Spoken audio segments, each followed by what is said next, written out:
So hello everyone. तो आज की क्लास में हम देखेंगे चीफ मिनिस्टर को।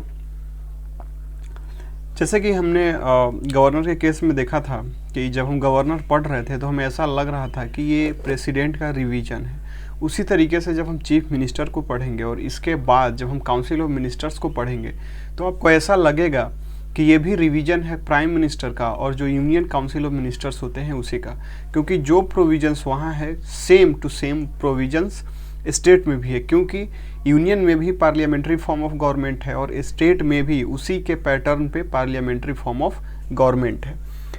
तो चलिए शुरू करते हैं चीफ मिनिस्टर को। तो the governor is the nominal executive authority, जिसको हम डी यूरे एक्सिक्यूटिव भी बोलते हैं, and chief minister is the real executive authority, जिसको डी फैक्टो एक्सिक्यूटिव बोलते हैं। ये हमने प्रेसिडेंट जब यूनियन के बारे में पढ़ रहे थे, यानी कि जब हम प्रेसिडेंट और प्राइम मिनिस्टर को जब हमने देखा था तो वहाँ भी हमने ये पॉइंट देखा था कि जो गवर्नर होता है स्टेट के केस में, यानी कि यूनियन के केस में जो प्रेसिडेंट होता है वो नॉमिनल एक्सिक्यूटिव होता है, जिसको हम डी यूरे एक्सिक्यूटिव भी बोलते हैं। और फिर जो प्राइम मिनिस्टर था वो रियल एक्सिक्यूटिव था, जिसको डी फैक्टो एक्सिक्यूटिव भी बोलते हैं। उसी तरीके से chief minister de facto executive होता है और गवर्नर की बात करें तो वो नॉमिनल एक्सिक्यूटिव होता है, डी यूरे एक्सिक्यूटिव होता है। In other words, governor is the head of the state while the chief minister is the head of the government. तो जैसे प्रेसिडेंट जो था वो हमारे कंट्री का हेड था, लेकिन जो इंडियन गवर्नमेंट है उसका हेड प्राइम मिनिस्टर था, वैसे ही जो स्टेट का गवर्नमेंट होता है उसका हेड चीफ मिनिस्टर होता है, लेकिन उस स्टेट का हेड किसको माना जाता है? गवर्नर को माना जाता है। अब हम इसके आगे देखते हैं कि चीफ मिनिस्टर का अपॉइंटमेंट कैसे होता है। तो अगर चीफ मिनिस्टर के अपॉइंटमेंट को देखने से पहले अगर हम एक बार रिकॉल करें कि प्राइम मिनिस्टर का अपॉइंटमेंट कैसे होता है, तो वहाँ पे हमने देखा था कि जो प्राइम मिनिस्टर को अपॉइंट करने का काम प्रेसिडेंट करता है और प्रेसिडेंट का ये पावर डिस्क्रिशनरी नहीं होता है, यानी कि वो जिसको मर्जी उसको प्राइम मिनिस्टर नहीं बना सकता है। वो सिर्फ उसी को बनाएगा जिसके पास मेजॉरिटी हासिल होगा, यानी कि काउंसिल ऑफ मिनिस्टर्स आपस में डिसाइड करेंगे कि किसको प्राइम मिनिस्टर बनाना है और फिर उसका नाम रिकमेंड किया जाएगा और प्रेसिडेंट उसको प्राइम मिनिस्टर बना देंगे। लेकिन हमने कुछ सर्टेन केसेस भी देखा था जहाँ पे कुछ ऐसा सिचुएशन आ जाता है कि किसी एक पार्टी के पास फुल मेजॉरिटी नहीं होता है, तो उस केस में प्रेसिडेंट के पास ये डिस्क्रिशनरी पावर होता है और वो अपने डिस्क्रेशन का यूज करके किसी एक को प्राइम मिनिस्टर अपॉइंट करता है। फिर हमने यहाँ ये भी देखा था कि जैसे किसी को भी प्राइम मिनिस्टर बनाया जा सकता है, ये ज़रूरी नहीं है कि वो पार्लियामेंट का मेंबर ही हो, लेकिन प्राइम मिनिस्टर बनने के 6 महीने के भीतर उसको मेंबरशिप लेना पड़ेगा, चाहे राज्यसभा का हो या लोकसभा का हो। दूसरा एक और चीज़ हमने देखा था कि प्राइम मिनिस्टर बनने के लिए उसके पास जो लोकसभा है उसका कॉन्फिडेंस होना चाहिए, अदरवाइज वो as a prime minister continue नहीं कर सकता है। तो इतने चीज़ों को दिमाग में रखते हुए हम चीफ मिनिस्टर को पढ़ेंगे ताकि आपको लगेगा कि चीफ मिनिस्टर बिल्कुल प्राइम मिनिस्टर के पैटर्न पे ही बना है। तो जो कॉन्सेप्ट्स प्राइम मिनिस्टर में थे सेम के सेम कॉन्सेप्ट्स चीफ मिनिस्टर में भी है। तो चलिए अब चीफ मिनिस्टर को शुरू करते हैं। The Constitution does not contain any specific procedure for the selection and appointment of the Chief Minister। Same वैसा ही था, क्योंकि ये जो प्राइम मिनिस्टर होता है ये कोई कॉन्स्टिट्यूशनल पोस्ट नहीं है कि इसके लिए स्पेशल से इसके बारे में हमारे कॉन्स्टिट्यूशन में दिया गया हो। Article 164 only says that the chief minister shall be appointment bye the governor. तो आर्टिकल 164 में अपॉइंटमेंट के बारे में है कि जो चीफ मिनिस्टर है उसका अपॉइंटमेंट कौन करेगा? गवर्नर करेगा। अगर हम सेंटर की बात करें तो सेंटर के केस में हमने देखा था कि जो आर्टिकल 75 था उसमें ये बात किया गया है कि प्राइम मिनिस्टर का अपॉइंटमेंट प्रेसिडेंट करेगा और साथ ही साथ जो काउंसिल ऑफ मिनिस्टर्स है उसका भी अपॉइंटमेंट प्रेसिडेंट करेगा, और भी और सारे बहुत सारे प्रोविजंस थे उसमें। अब आगे चलते हैं। In accordance with the conventions of the parliamentary system of the government, the governor has to appoint the leader of the majority party in the state legislative assembly as the chief minister. तो जो parliamentary system में जो convention चलता आ रहा है, जो हमने centre case case में भी देखा था, उसके अकॉर्डिंग गवर्नर किसको अपॉइंट करता है? चीफ मिनिस्टर जो कि स्टेट लेजिस्लेटिव असेंबली में जो मेजोरिटी पार्टी होता है उसके लीडर को ही वो असाइन करता है। But when no party has a clear majority in the assembly then the governor may exercise his personal discretion in the selection and appointment of the chief minister. In such a situation, the governor usually appoints the leader of the largest party or coalition in the assembly as the chief minister and asks him to seek a vote of confidence in the house within a month. तो इस चीज़ को हमने अभी भी discuss किया और ये same बिल्कुल वैसा ही है जैसा कि प्राइम मिनिस्टर के केस में था। इन जनरल क्या होता है कि जो सदन में जिस पार्टी के पास मेजोरिटी है, यानी कि जो एमएलए चुन के जाते हैं वो आपस में डिसाइड करते हैं कि किसको चीफ मिनिस्टर बनाना है और फिर उसी को गवर्नर उसी को चीफ मिनिस्टर अपॉइंट करता है। इसके लिए गवर्नर क्या होता है, बाध्य होता है। लेकिन अगर किसी के पास क्लियर मेजोरिटी नहीं हो तो उस केस में जो ये पावर है गवर्नर का वो उसका डिस्क्रेशनरी पावर बन जाता है और वो अपने डिस्क्रेशन का यूज करके वो किसी को चीफ मिनिस्टर अपॉइंट कर सकता है। लेकिन इन जनरल वो किसी को नहीं करता है, फिर उन पार्टीज में से भी देखता है कि किसके पास थोड़ा ज़्यादा मेजोरिटी है और फिर उसके लीडर को वो चीफ मिनिस्टर अपॉइंट करता है। लेकिन अगर वो किसी को चीफ मिनिस्टर बनाएगा तो वो as a chief minister continue करने के लिए ये मैंडेटरी है कि 1 महीने के भीतर उसको सदन का जो है वो कॉन्फिडेंस उसको चाहिए, यानी मेजोरिटी उसको हासिल करना पड़ेगा। और ये चीज़ हमने सेम देखा था प्राइम मिनिस्टर के भी केस में। अब आगे चलते हैं। The governor may have to exercise his individual judgement in the selection and appointment of the chief minister when the chief minister in office died suddenly and there is no obvious successor. However, on the death of the chief minister, the ruling party usually elects a new leader and government has no choice but to appoint him as a minister. यहाँ भी वही बात है, अगर कुछ ऐसा situation आ जा रहा है जिसमें कि अचानक से वैकेंसी हो जाता हो, जैसे कि चीफ मिनिस्टर का डेथ हो जा रहा हो, तो उस केस में भी जो रूलिंग पार्टी है उसके जो एमएलएज है वो डिसाइड करेंगे। अगर अपने किसी लीडर को चूज करेंगे तो फिर गवर्नर के पास कोई ऑप्शन नहीं है, उसी को वो चीफ मिनिस्टर बनाएगा। लेकिन इन केस अगर पार्टीज डिसाइड नहीं कर पा रही है कि अब अपना लीडर किसको माना जाए, तो उस केस में फिर से गवर्नर के पास ये डिस्क्रेशनरी पावर है और वो जिसको चाहे उसको चीफ मिनिस्टर बना सकता है। कुल मिला के अल्टीमेटली बात ये है कि जो चीफ मिनिस्टर है उसको अपॉइंट करने का काम गवर्नर का होता है, लेकिन ये पावर डिस्क्रेशनरी पावर नहीं है, यानी कि वो बाध्य है जो बाकी एमएलएज है या जो भी पार्टी है जो मेजोरिटी में है वो क्या डिसाइड करती है, किसको बनाना चाहती है, उसी को गवर्नर अपॉइंट करेगा। लेकिन इन केस ऐसा सिचुएशन आ जाता है कि पार्टीज आपस में डिसाइड नहीं कर पा रही है, उनके पास क्लियर मेजोरिटी नहीं है, तो उस केस में ये अब पूरी तरह से गवर्नर के ऊपर है कि वो किसको चीफ मिनिस्टर बनाएगा। जैसा कि सिचुएशन था सेंटर के केस में, प्रेसिडेंट के साथ भी सेम ऐसा ही सिचुएशन था। The Constitution does not require that a person must prove his majority in the Legislative Assembly before he is appointed as the Chief Minister. The Governor may first appoint him as the Chief Minister and then ask him to prove his majority in the Legislative Assembly within a reasonable period. ये same prime minister जैसा है। Prime minister के case में भी हमने देखा था कि ऐसा ज़रूरी नहीं है, और इस पॉइंट को हमने अभी भी देखा कुछ देर पहले कि ऐसा ज़रूरी नहीं है कि पहले से ही किसी के पास मेजोरिटी होना चाहिए तभी उसको अपॉइंट किया जा सकता है as a chief minister. Governor चाहे तो किसी को बना सकता है चीफ मिनिस्टर, लेकिन उसको 1 महीने के भीतर अपना जो कॉन्फिडेंस है लेजिस्लेटिव असेंबली का उसको हासिल करना पड़ेगा। और सेंटर के केस में बात करें तो जो लोकसभा है उसका कॉन्फिडेंस प्राइम मिनिस्टर को हासिल करना पड़ेगा 1 महीने के भीतर, तभी जाके वो कंटिन्यू कर सकते हैं एज ए प्राइम मिनिस्टर। उसके आगे है a person who is not a member of the state legislature can be appointed A chief minister for 6 months within which time he should be elected to the state legislature, failing which he ceases to be the chief minister. ये same centre जैसा है। Centre case case में भी हमने देखा था कि अगर प्रेसिडेंट अगर किसी को बनाना चाहता है प्राइम मिनिस्टर, या प्रेसिडेंट ही नहीं जो एमपीज़ है, अगर वो किसी को प्राइम मिनिस्टर इलेक्ट करना चाहते हैं तो वो किसी ऐसे मेंबर को भी बना सकते हैं जो कि किसी लोकसभा या राज्यसभा मतलब पार्लियामेंट का वो मेंबर नहीं है, फिर भी उसको वो रिकमेंड कर सकता है और प्रेसिडेंट उसको बना सकता है प्राइम मिनिस्टर। लेकिन 6 महीने के भीतर उसको पार्लियामेंट का मेंबरशिप लेना पड़ेगा, अदरवाइज वो अब उसके आगे कंटिन्यू नहीं कर सकता है as a prime minister. Same case state के केस में भी है।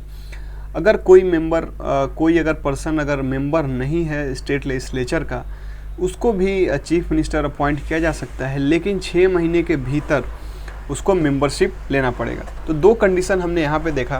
पहला कि चीफ मिनिस्टर बनने के लिए ये भी ज़रूरी नहीं है कि वो जो स्टेट लेजिस्लेचर है उसका मेंबर हो, और साथ ही साथ अगर मेंबर है तो ये ज़रूरी नहीं है कि उसके पास मेजॉरिटी हो। बिना मेजॉरिटी के और बिना मेंबरशिप के भी वो चीफ मिनिस्टर बन सकता है, लेकिन चीफ मिनिस्टर कंटिन्यू करने के लिए उसको मेंबरशिप लेना पड़ेगा 6 महीने के भीतर, अगर मेंबरशिप नहीं है तो। और अगर मेंबरशिप है लेकिन उसको मेजॉरिटी हासिल नहीं है तो उसको मेजॉरिटी हासिल करना पड़ेगा 1 महीने के भीतर। तो ये सेम कंडीशन स्टेट में है और हूबहू ऐसा ही कंडीशन था सेंटर के केस में भी। According to the Constitution, the Chief Minister may be a member of any of the 2 houses of a legislature। ये भी बिल्कुल सही बात है। हमें पता है कि स्टेट में अगर बाई कैमरल गवर्नमेंट है तो 2 असेंबली होगा, एक को हम लेजिस्लेटिव असेंबली बोलते हैं और दूसरे को हम लेजिस्लेटिव काउंसिल बोलते हैं। तो जो चीफ मिनिस्टर होगा वो ज़रूरी नहीं है कि सिर्फ असेंबली से ही चुन के आए या फिर सिर्फ काउंसिल से चुन के आए, वो कहीं का भी मेंबर हो सकता है और उसको चीफ मिनिस्टर बनाया जा सकता है। सेम ऐसा ही हमने देखा था सेंटर के केस में भी कि ऐसा ज़रूरी नहीं है कि प्राइम मिनिस्टर वही बनेगा जो लोकसभा का मेंबर हो या राज्यसभा का मेंबर हो, वो किसी भी सदन का मेंबर हो सकता है और उसको as a prime minister elect किया जा सकता है। अब इसके आगे देखते हैं ओथ, टर्म एंड सैलरी के बारे में। The governor administers to him the oath. Center case case में हमने देखा था कि जो प्रेसिडेंट था वो ओथ दिलाने का काम करता था प्राइम मिनिस्टर को, और स्टेट के केस में गवर्नर ओथ दिलाने का काम करता है चीफ मिनिस्टर को। ठीक है। The term of chief minister is not fixed and he holds office during the pleasure of the governor. ये चीज़ हमने पहले भी डिस्कस किया कि जो चीफ मिनिस्टर है वो कोई कॉन्स्टिट्यूशनल पोस्ट नहीं है हमारे यहाँ जैसे प्रेसिडेंट का होता है। ये भी काउंसिल ऑफ मिनिस्टर्स का ही हिस्सा है, लेकिन ये एक स्पेशल मिनिस्टर है, यानी सबका कैप्टन। तो उसी तरीके से जो चीफ मिनिस्टर है उसका भी कोई टर्म या टेन्योर फिक्स नहीं होता है और वो ऑफिस होल्ड करता है during the pleasure of the governor. लेकिन फिर से ये गवर्नर का जो प्लेजर है वो उसका पर्सनल सेटिस्फैक्शन नहीं हो सकता है। ये डिपेंड करेगा कि जो रूलिंग पार्टी है और उसके एमएलएज क्या चाह रहे हैं। तो यही पॉइंट आगे मेंशन है। However this does not mean that the governor can dismiss him at any time. इसका मतलब ये नहीं है कि गवर्नर जब चाहे उसको डिसमिस कर देगा, ऐसा वो नहीं कर सकता है। उसको वेट करना पड़ेगा कि जो रूलिंग पार्टी है और उसके जो मेंबर्स हैं वो क्या डिसीजन लेते हैं और उनके डिसीजन के बेसिस पे ही वो किसी को डिसमिस कर सकता है। But if he loses the confidence, उसी बात को यहाँ पे मेंशन किया गया है कि अगर वो असेंबली का कॉन्फिडेंस लूज कर देता है, यानी मेजोरिटी लूज कर देता है, मतलब अब ज़्यादा से ज़्यादा जो मेंबर हैं असेंबली के वो अब नहीं चाहते हैं कि वो as a chief minister continue करे, तो उस केस में या तो उसको रिजाइन देना पड़ेगा या फिर अब गवर्नर के पास ये पावर है कि वो उसको रिमूव कर सकता है, डिसमिस कर सकता है। और सैलरी एंड अलाउंस के बारे में ज़्यादा हमें जानने की ज़रूरत है नहीं, बस इतना फिर से हम जानते हैं जैसे सेंटर के केस में पार्लियामेंट डिसाइड करती थी, उसी तरीके से स्टेट के केस में स्टेट लेजिस्लेचर का ये काम होता है कि वो सैलरी और अलाउंस को डिसाइड करे। यहाँ पे शायद आपको एक कन्फ्यूजन हो सकता है with regard to the terminology. जैसे हम सेंटर के केस में पार्लियामेंट बोलते हैं, पार्लियामेंट बोलने का मतलब हो गया दोनों सदन, फिर उसमें आता है लोकसभा और राज्यसभा। उसी तरीके से अगर स्टेट के केस में बात करें तो हम जैसे पार्लियामेंट टर्म यूज करते हैं वहीं वैसे यहाँ पे स्टेट लेजिस्लेचर यूज किया जाता है। और स्टेट लेजिस्लेचर के अंदर अब 2 सदन आ गया, एक हो गया स्टेट लेजिस्लेटिव असेंबली और दूसरा हो गया स्टेट लेजिस्लेटिव काउंसिल। अब हम बात करते हैं power and functions of the chief minister. तो हम इसके अगर फंक्शन को देखेंगे तो हम देखेंगे कि ये भी बिल्कुल प्राइम मिनिस्टर जैसा है और कुल मिला के इनका जो मेन फंक्शन है वो एक मीडिएटर की तरह है। ये एक कम्युनिकेटिंग एजेंट है बिटवीन द गवर्नर एंड जो बाकी काउंसिल ऑफ मिनिस्टर्स है। और ये हेड करते हैं काउंसिल ऑफ मिनिस्टर्स के, काउंसिल ऑफ मिनिस्टर्स के कैप्टन होते हैं। तो ये इनका मेन फंक्शन है। तो देखते हैं one by one. Governor appoints only those persons as ministers who are recommended by the chief minister. तो सबसे पहला फंक्शन तो यही दिख गया कि जो बाकी जो मिनिस्टर्स होते हैं उनके अपॉइंटमेंट में चीफ मिनिस्टर का बहुत बड़ा रोल होता है। चीफ मिनिस्टर जिसका नाम रिकमेंड करेगा सिर्फ उसी को अपॉइंट किया जाएगा as a minister by the governor. मतलब यहाँ पे एक और चीज़ हमें क्या सीखने को मिला कि जो मिनिस्टर्स है बाकी उनको भी अपॉइंट करने का काम कौन करता है, गवर्नर करता है। जैसे कि सेंटर के केस में ये काम प्रेसिडेंट का था, वैसे ही यहाँ पे गवर्नर का है। लेकिन वो अपने मन से किसी को नहीं बना सकता है मिनिस्टर, वो सिर्फ उन्हीं को बनाएगा जिसको रिकमेंड किया गया है बाय द चीफ मिनिस्टर। अब उसके बाद है he can ask a minister to resign और advise the governor to dismiss him in case of difference of opinion. अब देखिए, जैसे सेंटर के केस में प्रेसिडेंट का काम था अपॉइंट करने का या फिर रिमूव करने का किसी भी मिनिस्टर को, उसी तरीके से स्टेट में जो गवर्नर है उसका काम होता है अपॉइंट करने का और उसको रिमूव भी करने का। लेकिन ये उसका डिस्क्रेशनरी पावर नहीं होता है, इसके पीछे होते हैं चीफ मिनिस्टर। यानी चीफ मिनिस्टर जिसका नाम रिकमेंड करेंगे उसको अपॉइंट किया जाएगा, या फिर चीफ मिनिस्टर जिनके बारे में बोलेंगे कि इनको हटा दीजिए उनको हटा दिया जाएगा। उसके आगे he allocates and reshuffles the portfolios among ministers. चूँकि वो कैप्टन है काउंसिल ऑफ मिनिस्टर्स के, तो ये इन्हीं के हाथ में होता है कि किनको कौन सा पोर्टफोलियो दिया जाए, यानी किसको कौन सा मिनिस्ट्री दिया जाए, यानी जो काम है उस काम का कौन सा हिस्सा किस मिनिस्टर को दिया जाए। He guides, directs, controls and coordinates the activities of all the ministers. Obvious सा बात है, क्योंकि जो चीफ मिनिस्टर होते हैं वो हेड होते हैं काउंसिल ऑफ मिनिस्टर्स के, इसीलिए इनका काम होगा कि उनको गाइड करे, डायरेक्शन बताए, उनको कंट्रोल करे, फिर उनके साथ सहयोग करे, मतलब उनके सारे एक्टिविटी को ये अपने कंट्रोल में रखते हैं। तो जैसे कि प्राइम मिनिस्टर करता था सेंटर के केस में, सेम वैसे यहाँ भी है। Since the chief minister is the head of the council of ministers, his resignation और death automatically dissolves the council of ministers. ये एक इम्पॉर्टेंट पॉइंट है। और इस सेंटर के केस में भी हमने देखा था कि जो काउंसिल ऑफ मिनिस्टर्स है उनका एग्जिस्टेंस सब प्राइम मिनिस्टर में निहित है। जैसे ही प्राइम मिनिस्टर रिजाइन करेंगे ऑटोमेटिकली पूरा काउंसिल ऑफ मिनिस्टर्स खत्म हो जाएगा। लेकिन काउंसिल ऑफ मिनिस्टर्स खत्म होने का मतलब ये नहीं है कि सरकार गिर जाएगी, सरकार अभी भी रहेगी। लेकिन जिन एमपीज को एक मंत्री बनाया गया था, अब वो मंत्री नहीं रहेंगे, बस एमपी रहेंगे। फिर उसके बाद से वही पार्टी अगर चाहेगी तो वापस से फिर से रिसफल कर सकती है और आपस में एक दूसरे को जो मिनिस्ट्रीज है डिफरेंट वो किसी और को दे सकती है। उसी तरीके से स्टेट के केस में भी चीफ मिनिस्टर में ही निहित होता है जो काउंसिल ऑफ मिनिस्टर्स हैं उनका एग्जिस्टेंस। अगर चीफ मिनिस्टर ने रिजाइन दे दिया या किसी वजह से अगर वो चीफ मिनिस्टर के पोस्ट से हट गए, चाहे उनका रेजिग्नेशन हो, उनकी मृत्यु हो जाए या कोई और रीजन हो, तो ऑटोमेटिकली जो बाकी मिनिस्टर्स हैं उनका भी पोस्ट चला जाएगा। लेकिन इसका मतलब ये नहीं है कि वो अब एमएलएज नहीं रहेंगे, वो अभी भी मेंबर ऑफ लेजिस्लेटिव असेंबली हो या मेंबर ऑफ लेजिस्लेटिव काउंसिल हो, उसके मेंबर्स अभी भी रहेंगे, लेकिन वो अब मिनिस्टर नहीं कहलाएंगे। हो सकता है पार्टी फिर से अगर डिसाइड करे तो उनको वही मिनिस्ट्री दे दे या ना भी दे, अब वो बात की बात है। अब इसके आगे चलते हैं। फिर से अब हम चीफ मिनिस्टर के फंक्शन को देखते हैं, लेकिन अब हम देखते हैं कि जैसे गवर्नर के साथ उनका क्या रोल है, जो काउंसिल ऑफ मिनिस्टर्स है उसके साथ उनका क्या रोल है, या फिर जो बाकी कोई और बॉडी हमारे कंट्री में तो उसके साथ उनका क्या रिलेशन है। तो इसमें आपको लग ही रहा होगा कि जो गवर्नर के साथ उनका क्या रोल होता है। तो he is the principal channel of communication between the governor and the council of ministers. तो ये हमने प्राइम मिनिस्टर के भी केस में देखा था कि एक तरफ हमारे पास काउंसिल ऑफ मिनिस्टर्स है और दूसरी तरफ प्रेसिडेंट है। तो जो भी एक्सिक्यूटिव जो फंक्शन होता है वो होता है in the name of president, यानी कि जो फाइनली जो उस पर एग्रीमेंट होगा वो प्रेसिडेंट का होगा। लेकिन प्रेसिडेंट का जो पावर होता है वो डिस्क्रेशनरी नहीं होता है। इसका मतलब ये नहीं कि प्रेसिडेंट के मन में जो आए वो करे, तो उसके लिए काउंसिल ऑफ मिनिस्टर्स होता है, वो डिसाइड करता है आपस में जो भी हमारे कंट्री में प्रॉब्लम है या कुछ भी काम करना हो, रूल बनाना हो, रेगुलेशंस बनाना हो, कोई लॉ बनाना हो, कोई एक्ट बनाना हो, कुछ भी बनाना हो, तो वो आपस में डिसाइड करते हैं और फिर उस डिसीजन को प्रेसिडेंट के पास लेके जाते हैं। तो प्रेसिडेंट से कोई ऐसे नहीं कि मैं कोई भी मिनिस्टर या कोई भी जो एमपीज है वो चला गया प्रेसिडेंट के पास उठ के, वो हमेशा प्राइम मिनिस्टर के थ्रू ही जाएगा। उनकी बातों को प्राइम मिनिस्टर लेके जाएगा प्रेसिडेंट के पास, फिर प्रेसिडेंट के ऊपर अब डिपेंड करता है कि वो अपना उसमें सहमति दे या मना करे, क्या करे, ये सब हमने अच्छे से देखा था।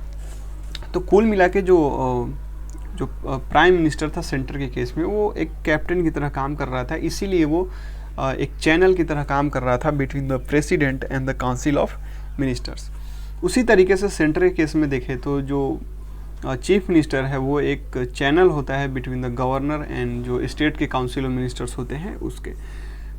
He advises the governor with regard to the appointment of important offices like Advocate General, Chairman and members of the State Public Service Commissions, State Election Commissioner।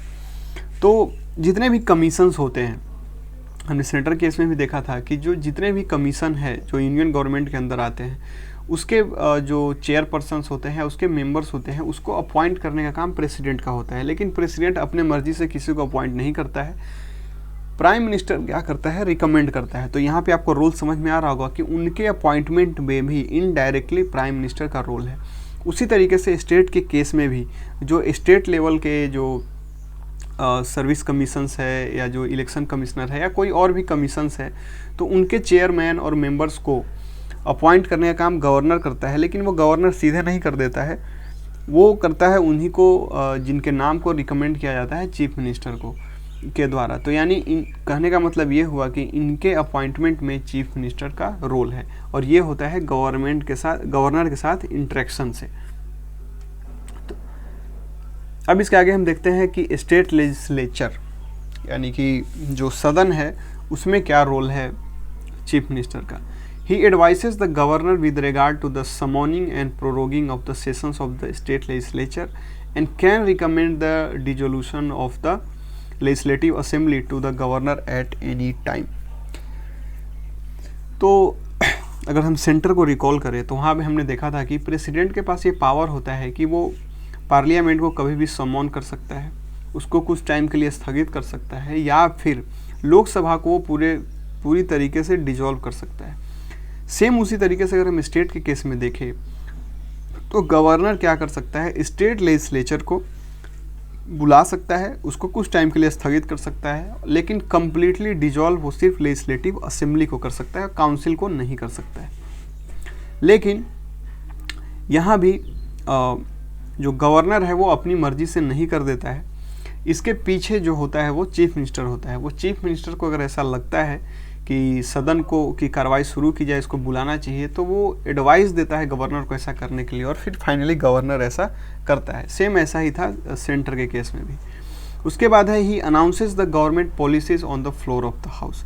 चूँकि वो कैप्टन है टीम का, तो टीम जो भी डिसीजन लेती है तो उनके डिसीजंस को वो जो हाउस में होता है वहाँ पे वो अनाउंस करने का काम करता है। अब इसके आगे हम बात करते हैं कुछ और पावर्स एंड फंक्शंस के बारे में देखते हैं। तो हम ये देखेंगे कि बहुत सारे कुछ जो बोर्ड्स होते हैं हमारे कंट्री में, या बहुत सारा जो ऑर्गेनाइजेशंस बनाया जाता है कंट्री के डेवलपमेंट के लिए, तो उसके भी हेड होते हैं प्राइम मिनिस्टर सेंट्रल केस में। तो उसी तरीके से जो स्टेट में डिफरेंट टाइप के बोर्ड्स होंगे तो उनके भी हेड होंगे, चेयरमैन होंगे चीफ मिनिस्टर। जैसे कि ही is the chairman of the state planning board. जैसे हमने वहाँ पे देखा था कि नीति आयोग था, जिसका नाम पहले प्लानिंग कमीशन था, उसका बदल के नीति आयोग कर दिया गया था, तो उसके जो चेयरमैन थे वो प्राइम मिनिस्टर थे। उसी तरीके से स्टेट में भी प्लानिंग बोर्ड होता है जिसको हम स्टेट प्लानिंग बोर्ड बोलते हैं, और उसका जो हेड होता है, चेयरमैन होता है, वो चीफ मिनिस्टर होता है। उसके बाद है he acts as a vice chairman of the concerned zonal council by rotation holding office for a period of 1 year at a time. उसके बाद जो जोनल काउंसिल होता है अलग अलग स्टेट में, तो उसके भी वाइस चेयरमैन बनते हैं, और ये रोटेशन में चलता है, यानी कि एक बार में वो 1 साल के लिए बनते हैं। ठीक है। उसके आगे है he is member of the inter state council and the national development council both headed by the prime minister. तो हमने जब प्राइम मिनिस्टर के बारे में पढ़ा था तो हमने वहाँ देखा था कि जो प्राइम मिनिस्टर है वो चेयरमैन होते हैं एनडीसी के, यानी नेशनल डेवलपमेंट काउंसिल या फिर स्टेट इंटर स्टेट काउंसिल, और प्राइम मिनिस्टर उसके चेयरमैन होते हैं, और उसके जो मेंबर्स होते हैं वो इस डिफरेंट स्टेट्स के चीफ मिनिस्टर्स होते हैं। ठीक है, उसके आगे है ही is the chief spokesman of the state government. तो स्टेट गवर्नमेंट के ये चीफ स्पोक्समैन होते हैं, जैसे कि यूनियन गवर्नमेंट के चीफ स्पोक्समैन प्राइम मिनिस्टर होते हैं। अब हम देखते हैं कि जो इनका गवर्नर के साथ रिलेशनशिप होता है वो क्या होता है। एक्चुअल में इस पॉइंट्स को हमने पहले भी देख लिया है, लेकिन अब हम आर्टिकल्स के फॉर्म में देखेंगे।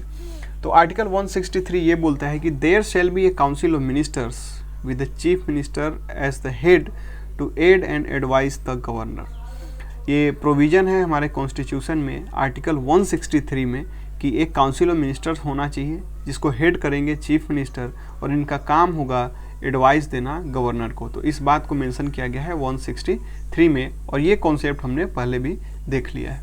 उसके बाद है आर्टिकल 164 की बात करते हैं, the chief minister shall be. तो आर्टिकल 164 में कुछ और भी प्रोविजंस है about the council of ministers. अगर इसको कंपेयर करें यूनियन से तो वहाँ में हमने देखा था कि आर्टिकल जो 73 था उसमें आर्टिकल 74 जो था उसमें ये बताया गया था कि there shall be council of ministers, और आर्टिकल 75 में अदर प्रोविजंस थे about council of ministers, like उनका अपॉइंटमेंट कैसा होगा, उनका फंक्शनैलिटी कैसा होगा।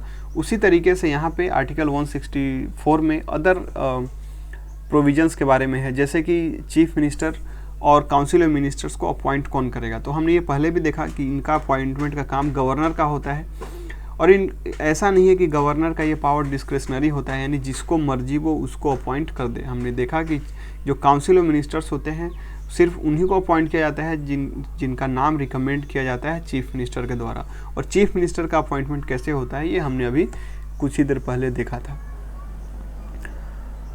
अब उसके आगे है the minister shall hold the office during the pleasure of the governor. ये भी हमने देखा कि जो मिनिस्टर्स है वो ऑफिस होल्ड करते हैं during the pleasure of the governor, लेकिन ये जो प्लेजर होता है उसका पर्सनल नहीं होता है, इसके पीछे चीफ मिनिस्टर का हाथ होता है।